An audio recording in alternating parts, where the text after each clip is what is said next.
Sobre este mismo tema, la Fiscalía ya ha anunciado que pedirá 18 meses de prisión preventiva contra Kelvin Núñez, mejor conocido como Kanky. Anunció también que hoy una cuarta víctima ha presentado denuncia también formal ya en la Fiscalía y que ese testimonio va a ser muy importante porque era uno de los jóvenes que pertenecía al elenco del programa. Y también en el día de hoy circuló en las redes sociales otro testimonio de un joven que sí dio la cara diciendo lo que había pasado y que anteriormente lo había comunicado a varios amigos que nunca le creyeron y animando también a más personas. Pero ese no tuvo una relación con él y tenía 19 años, era mayor de edad. Aquí hay que hacer una aclaración. Aquí no es un asunto de homosexualidad, mucha gente también ha empezado a asociar las cosas. Que no tiene que ver con la pedofilia. Esto no tiene que ver porque evidentemente este chico, Kelvin Núñez, era bisexual, o sea, tiene su esposa, tiene sus hijos.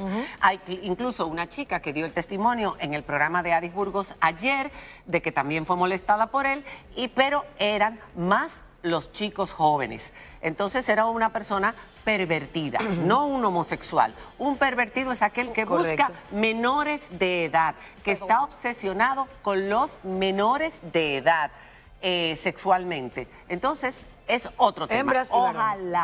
Ojalá salgan cada vez más y puedan dar sus declaraciones y que, como dijimos en el día de ayer, todos respetemos la privacidad de esas personas, sus nombres. Eso solamente lo tiene que manejar la Fiscalía, no nosotros, para que no carguen con ese estigma, porque es mucha la vergüenza. Muchos niños, cuando ya se dan cuenta, a medida que van creciendo, lo que ellos han vivido, porque entran en conciencia de lo que es el abuso infantil, entonces se sienten avergonzados y no lo comentan con nadie. Es una forma de liberación, pero al mismo tiempo también indagar más profundamente a ver hasta dónde este señor ha llegado en todos estos años. Y yo no me quedaría ahí, como lo dije ayer. Yo investigaría a las personas que trabajaban con él.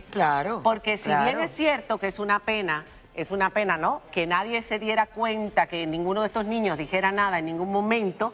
Peor todavía es que los que estuvieran alrededor de él, si alguno sabía, se hicieran de la vista algún gorda. amigo, algún colaborador sabía, o que no dijera nada, que se investigara. Y quién sabe si a lo mejor había más. Porque él se está defendiendo ahora, él dice, no, yo no pertenecía, no dirigía ninguna red de pornografía infantil.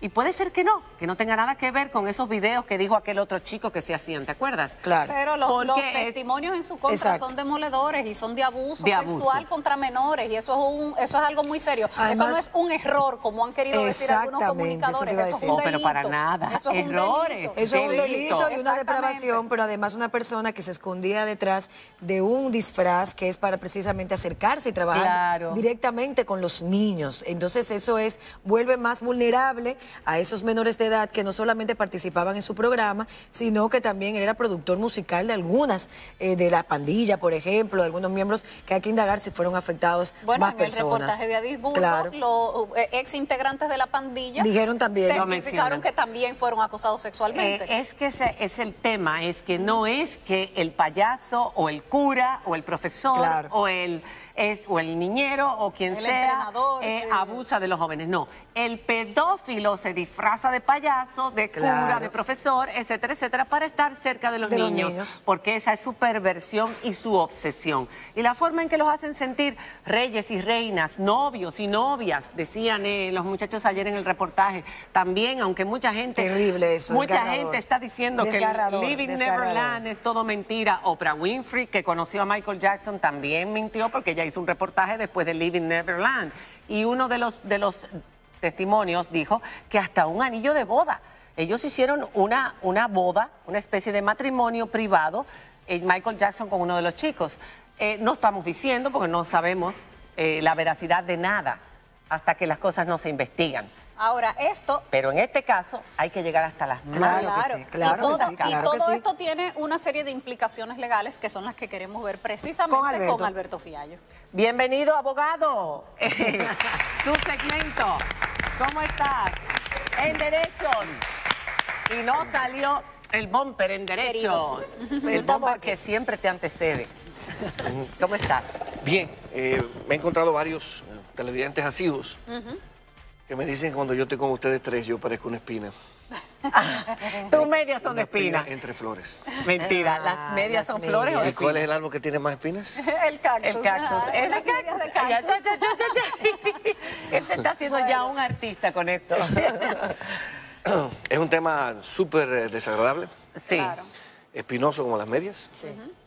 Y tiene varias implicaciones. Lo primero es que esto nos permite saber, a los que revisamos el tema a partir del caso del payaso Kanki, que las reglas, o más bien las leyes contra el abuso sexual de menores son hasta cierto punto laxas o hasta cierto punto suaves en República Dominicana.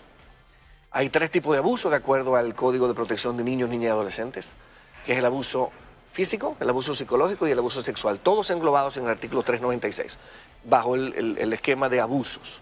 El abuso físico es un abuso, como dice el nombre, es un daño físico no accidental. El abuso psicológico es un ataque sistemático al desarrollo personal del menor, así lo trata el código. Y el abuso sexual evidentemente es una agresión sexual para gratificación. Que incluye acoso sexual, no necesariamente agresión. Puede ser desde tocamientos. Inclusive establece el código que no tiene que haber ni siquiera contacto físico. Ni siquiera físico. tocamiento. Eso es así. Inclusive se da entre un adulto y un niño, niña, adolescente o entre niños, niñas y adolescentes cuya distancia de tiempo sea de 5 años. Es decir, un menor de 17 años con una niña de 12, o un de menor 10, de 15 con una de 10, exactamente, que sea una diferencia de 5 años. Entonces, sí, ciertamente las penas son de 2 a 5 años, es una pena que es una obligación del juez imponer la pena máxima cuando se trata... ¿Por abuso sexual? Por abuso sexual contra menores. 2 años. De 2 a 5 años. De 2 a 5 años. Y solamente se incluye o solamente se le obliga al juez que imponga la pena máxima cuando quien comete el abuso es una persona que tiene guarda, autoridad sobre el menor, por ejemplo, en el caso de un maestro, en el caso de una persona que tenga a cierto punto autoridad sobre el menor. En el caso de padrastro califica como incesto. Es otro mundo completamente un jefe, diferente. por ejemplo, si este señor Kelvin Núñez tiene, es un menor emancipado, tiene contratados a estos jovencitos para trabajar con él. Por supuesto. Es una figura de autoridad, por supuesto. Sí. Y obviamente, ¿por qué? Porque el menor está en una situación de vulnerabilidad por la admiración natural o por lo que cree. Es que yo no puedo creer que sean 5 años. Pero sigamos jugando en la ley. Porque hay, digamos que circunstancias o hechos que hacen que se configure otro tipo penal. No agravante, sino otro tipo penal. Digamos que sea verdad que era una red de participación o de digamos que de abuso contra los menores. Eso configura lo que se llama la asociación de malhechores. Es la reunión de un grupo de personas para cometer un crimen. Si eso puede ser probado, él estaría sujeto, o las personas responsables estarían sujetos a penas de trabajo público. Las penas de trabajo público son de 3 a 20 años. Correcto, de 3 a 20 años. Si se confirma que él participó con una sola persona más, Farida, ya hay asociación de malhechores, porque es 2 o más personas, y podríamos hablar de 3 a 20 años. Sí, podemos probar que hubo uso de alcohol. Hay lo que se llama actos de tortura y barbarie, que fue una definición o un tipo penal que se incluyó a partir de la ley 2497. Ustedes recordarán que esa ley que derogó el artículo del código que decía que un hombre podía matar a una mujer si la encontraba en el lecho conyugal. Sí, una barbaridad. En el 1997 todavía estaba en nuestra legislación. Sí, así es. Esa misma ley que ya trae no está, toda... por si acaso. Gracias a Dios. Sí. Era una excusa legal. Esa legislación que trae todo el tema de reivindicación de la lucha contra la violencia, sobre todo los actos, la agresión sexual contra la mujer, incluye todo el tema que tiene que ver incluyó todo el tema que tiene que ver con actos de tortura y barbarie. Eso puede ser, en resumen, un castigo corporal que produce o daño psicológico o sufrimiento, correcto. Pero además, otra forma de acto de tortura o barbarie es la anulación de la personalidad a través de suministrar una sustancia. Por ejemplo, si se prueba que esos menores estaban consumiendo alcohol por patrocinio de esta persona o esta red de personas, no hay otra forma y no hay otra pena que no sea la de 30 años de prisión. Porque los actos de tortura o barbarie que se cometen contra niños, niñas o adolescentes son considerados inmediatamente una pena inflexible de 30 años. Que tú dices eso y que dices lo de la asociación de malhechores, recuerdo que uno de los testimonios presentados anoche, uno de los jovencitos decía que en su presencia él tuvo relaciones sexuales con otra persona. Entonces ahí ya está participando más de uno. Sí, en este delito, porque es un delito. ¿Con otro niño o con otro No, adulto? con otro adulto. Bueno, pues entonces sí, definitivamente ambos pues entonces participan sí en un acto sexual. Bueno, con menor, es lo que dijo en el testimonio anoche, y que él estaba ahí, en la cama, presente, Entonces, que si no hay participó, pero estaba ahí. Si hay eso, inmediatamente activa la disposición del Código Penal. Recuérdense que el abuso sexual está tipificado y penado en el Código de Protección de Niños y Adolescentes, que es el Código del 2003. Correcto. Entonces, este Código Penal que tenemos, que es un Código Penal, como dije, modificado en el 97, prevé lo que tiene que ver con la asociación de malhechores. Pero la asociación de malhechores está en el Código del 1810. O sea que hay una forma... pero si hay entonces asociación de malhechores, de 3 a 20 años. De 3 a 20 años. Ahora bien, y si no se probara eso, no se probara que había una red o que se les daba bebidas alcohólicas, porque la mayor parte de los pedófilos no necesariamente le dan bebidas alcohólicas, ni le dan droga, lo van llevando poco a poco. Es todo un proceso en que despiertan la confianza del otro, les prometen cosas, los hacen sentir importantes, los seducen. Entonces, si no se probara por cada... Y sin embargo, hay muchas víctimas. No es lo mismo que yo le haga eso a una persona que yo le haga eso a 10 o a 15 o a 20 personas para la ley.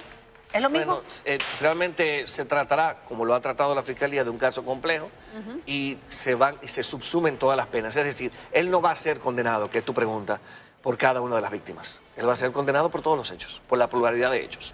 Pero si es... Va a estar sujeto de 2 a 5 años. Si el hecho es abuso, aunque sea contra 15, es de 2 a 5 años. Abuso sexual. Sí, por supuesto. Eso es una barbaridad. Aquí no hay cúmulo de penas. Aunque sea 15. Por eso es que, el señores, Código Penal no prevé, lo explicamos, el proyecto de Código Penal prevé la acumulación de penas hasta 60 años. ¿Y la parte civil? Porque puede haber una demanda civil. Claro que sí. Paralela. La familia puede escoger irse por la vía penal o hacer una demanda civil. Lo usual es hacer una demanda civil porque los jueces penales son mucho más tímidos a la hora de otorgar daños y perjuicios que los jueces civiles. Pero hemos visto que podrá tener, la víctima tiene, en el Código Procesal Penal, en el proceso penal en República Dominicana, la víctima puede actuar como 3 cosas. Como 1, como 2 o como 3 cosas. Como víctima solamente pidiendo participar del proceso. Como querellante, en cuyo caso se incluye a lo que tiene que ver a solicitar lo que tiene que ver con la pena, y tercero como actor civil que también pide un resarcimiento a nivel de económico. Ahora, hay algo que no me cuadra, Alberto, Gracias. porque el Código Penal establece penas de 10 a 20 años para la violación, el Código Penal, no el Código del menor. De adultos. Pero sí, pero no se puede aplicar el Código Penal. Pero eso es peor a un niño. Es una muy buena pregunta. Exacto, porque el Código Penal establece sanciones más fuertes. Sí, cierto. Y es peor a un niño. No, porque el Código Penal, de hecho, prevé una disposición muy interesante en el artículo 69 y 70 que le da la facultad, como en los Estados Unidos, al juez de determinar si el que infringió la ley, es decir, el delincuente, aunque sea menor, debe ser tratado como mayor de edad. Sin embargo, ¿entendieron, verdad? Sí, claro. Sin embargo, no da la opción diferente. Es decir, no se puede tratar. Si es un abuso sexual previsto en ese tipo penal, en el Código de Protección de Niños, Niñas y Adolescentes, no podrá el juez aplicar como si él hubiera violado a un mayor. Lo cual es una gran contradicción. Pero eso no tiene ni No pie tiene ni pie ni cabeza. Absolutamente. Y Así otra es. cosa que tú dijiste también, que la pena hasta 30 años o 20 años, dijiste, en el caso de que hubiera habido agresión. Pero una violación es una agresión. Completamente, pero aún peor. Solamente... es más, el tocamiento, y aunque no haya sido por la fuerza, Sí. Debo aclarar- pero si es un niño, ya es por la fuerza, automáticamente, Completamente, porque pero- el consentimiento de un niño no es válido. Pero oye lo peor, el código entiende que es tan gravosa la pena máxima de 5 años, que dice que se aplicará la pena de 5 años solamente en los casos en que el niño, como dije, haya sido violado o haya sido objeto de abuso sexual por parte de una figura con autoridad, y además que haya grave daño físico. Es decir, si fue con una figura de autoridad todavía es pasible o probablemente le puedan solamente cantar, como decimos popularmente, 2 años. O sea, Es la pero esto es pena una mínima. invitación para estos sinvergüenzas y todos estos pervertidos a seguir haciendo lo que están haciendo. Una legislación completamente, digamos, Y dice, suave. ¿qué dice el código sobre las personas que pudieran tener conocimiento y no lo Muy denunciaran? buena pregunta. Ese es el cómplice. El Código Penal dominicano, recuerden que es un código 1810 que tradujimos finalmente en el 1884. Es decir, el código actual entiende que el cómplice tiene cierto nivel de participación. Ese delito por omisión que en algún momento quisimos endilgarle al presidente Balaguer, recuerdan con el caso Orlando Martínez, el caso, no existe en el Código Penal Dominicano. O sea que el cómplice tiene que tener cierto nivel de participación, o facilitando el delito, u ocultando, que son los casos que da el mismo código, u ocultando los objetos que se robaron, por ejemplo, o dando alojamiento en el lugar de reuniones para donde se planificó el crimen. Pero no pareciera haber ninguna prueba que la señora, o tendrá que ser un reto del Ministerio Público probar que la señora facilitó de alguna forma. No solamente que lo sabía. Señora? La esposa. No, ¿cómo va? No creo. Al contrario, es una persona traumatizada por todo pero esto. Pero se ventiló de alguna forma en los medios. Pero la productora del programa, la productora en el reportaje anoche se mostraron unos WhatsApp de que al parecer ella conocimiento tuvo en algún punto, si en algún encontramos momento. un solo chat, un solo mensaje de WhatsApp facilitando o invitando a un menor o de alguna forma haciendo el contacto entre el menor y la persona, y en este caso el payaso Kanki, yo no creo que haya ninguna duda de que habría complicidad. No, pero no era facilitando, era otra cosa. Ella hablaba como de que reconocía. De nuevo, yo no conozco, todavía no conocemos todas las integridades. Si fuera así, igual la productora del programa también, o sea, decía una cosa es el payaso y una cosa era Kelvin Núñez, y yo veía que muchas veces mis niños se iban sin darse cuenta que habían sido abusados. Había gente que sospechaba esto. Señores, esto parece que Vox Populi en Santiago. Lo que yo no entiendo es cómo no se inició anteriormente una investigación y tuvo que venir una periodista de Santo Domingo hacia Santiago. No, a hacer... de Santiago. Sí, ya lo sé, pero vino desde la capital porque ella trabaja aquí, aunque sea de Santiago. Tuvo que venir una periodista de Santo Domingo a Santiago a hacer un reportaje para que entonces la fiscalía diga, ay, vamos a investigar. Ah, no, ya ella consiguió los testigos. Ah, ok, vamos entonces ahora a empezar a iniciar un proceso. Por favor. Eso es lo que hace la fiscalía. Por eso es el problema, por eso es que toda esta gente actúa con tanta impunidad y para colmo, si esas son las penas, imagínate. Gracias, Alberto, por haber estado con nosotros.